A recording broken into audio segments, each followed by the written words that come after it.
4 laws of business. Number 1, be fruitful. Okay, this is where business begins.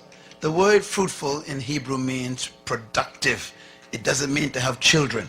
I was shocked when I discovered that. The first command God gave man was what? Be productive. In other words, produce something. Say it. Be productive. Stop saying fruitful because you're thinking about babies. Tell your neighbor, be productive. Be productive. No, say it this way. Produce something that I could buy. That's the first command. Now, here's something important to remember. The first command is to be what? Fruitful. The first command should have been be seedful, because fruit is a result of seed. You can't have fruit unless you have a seed that has a tree that bears fruit. God ignores the entire first step. Look at me, man. Just get deep now. God said, look, I even ain't going to talk about seed. Oh, you still ain't got it. Listen, when God demands something from you, it exists. So the demand for fruit is a presumption that there is seed somewhere. The number one reason why there's poverty in North Tulsa is not because of a lack of investors coming in, but a lack of productivity inside. Listen. Here's how you measure a nation's wealth. Listen carefully. A nation's wealth is measured by 3 letters, all nations. Gross national productivity. In other words, if the nation ain't producing, they call it poor in the UN. Money doesn't make you rich. Productivity does. That's why China is one of the biggest threats right now. Even though they may be poor, they are producing. What do most people in the North Tulsa do? Consume. You keep going to the bank to borrow money to buy stuff that isn't productive. I mean, if you're going to buy a vehicle, buy a truck so you can become one who collects garbage to produce a business. Don't buy a car to drive around in. That ain't productive. The command presumes that seed exists in you right now. There's a seed. That's your business. And God says, show me the fruit of it. Produce something. Now, when you produce a product, watch God's strategy now. Let's say, okay, Apple computer. Stephen Jobs quit school because he had an idea. Everybody say idea. That's your seed. Your seed is the idea that won't quit. This guy had an idea. He went to visit a plant to see a computer. And he went and he saw this computer, and the computer was big as half of this room. He looked at it, he says, why can't they reduce that to the size of a desk? And he walked out. And he kept seeing visions of that great massive computer the size of a room on a desk. I wonder what you see that won't leave you alone.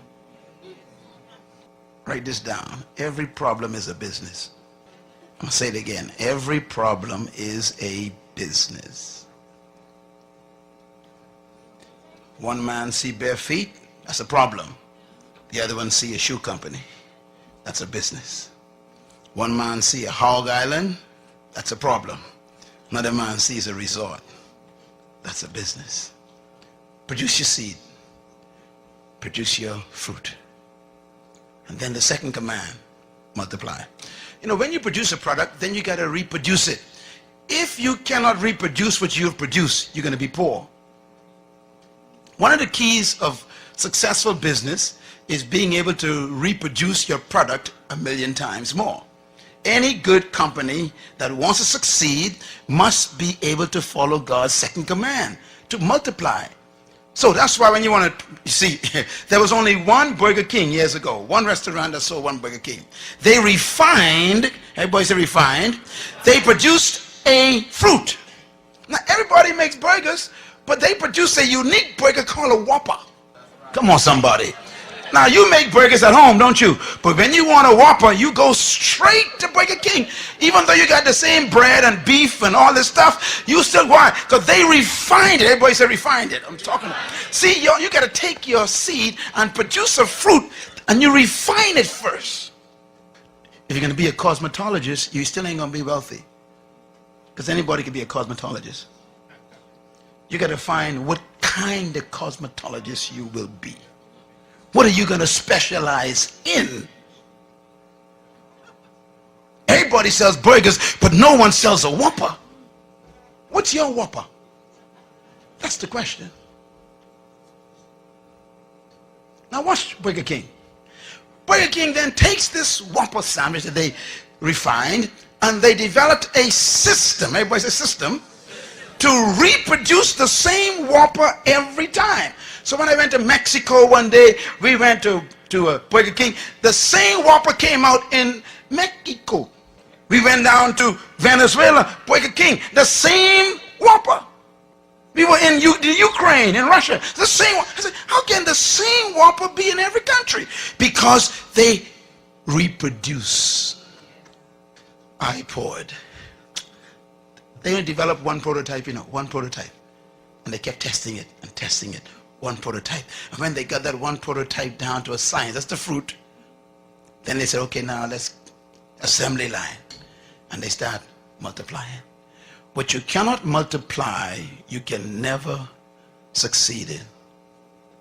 My message is my fruit. Leadership, kingdom, purpose. They're my fruit.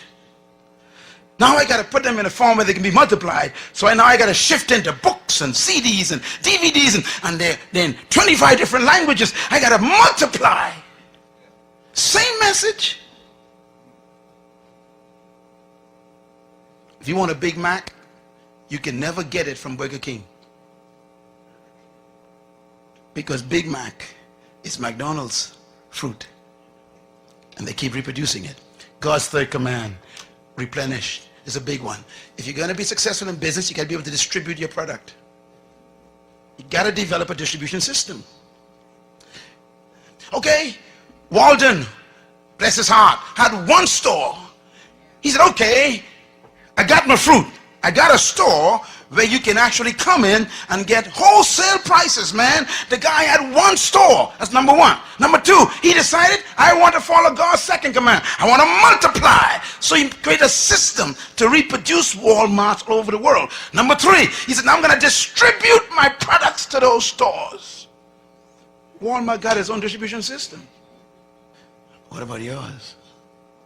And God's fourth command, business, subdue. Subdue means you control the market. To subdue means to control. If you do not control your market, you will die poor. Simple, isn't it? Bill Gates was so successful in following God's commands that Congress had to call him in. Remember? He was so dominating in the market. They said, you got to break up your company. We can't have you controlling the whole world like this. Why? He subdued the market. If you wanted anything to do with software and computers, got to come through Microsoft. Can I put it another way?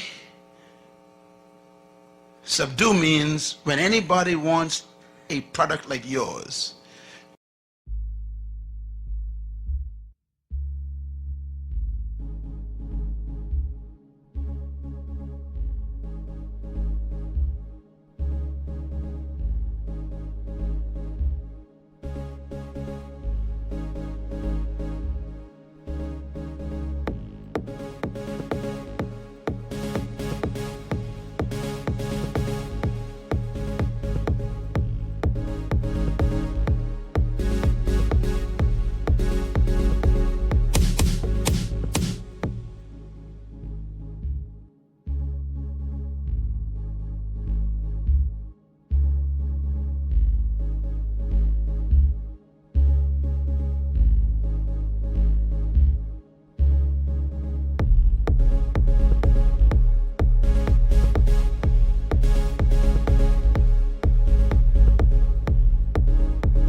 first one they think about. Subdue.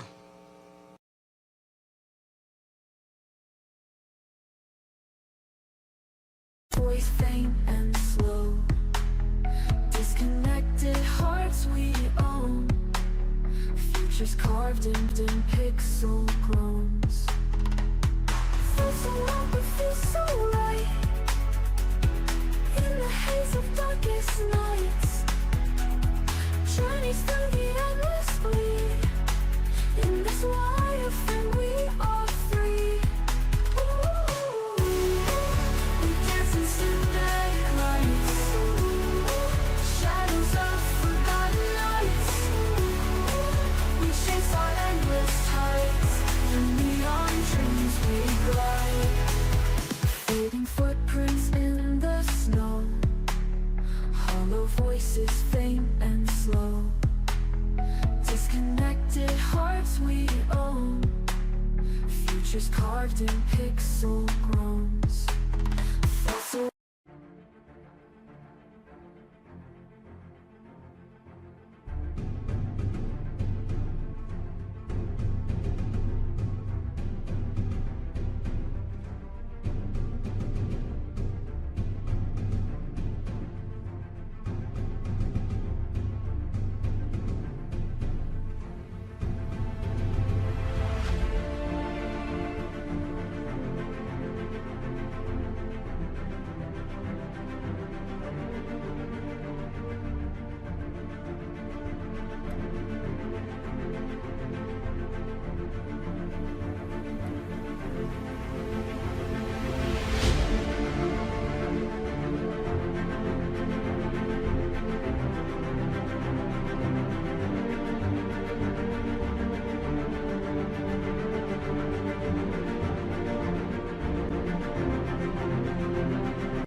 lights flicker, ghostly glow, rain slaps pavement, echoes in the alleys, mystery haunts dreams, voices whisper secrets, wind carries scars, hollow hearts beating in the cold dark streets.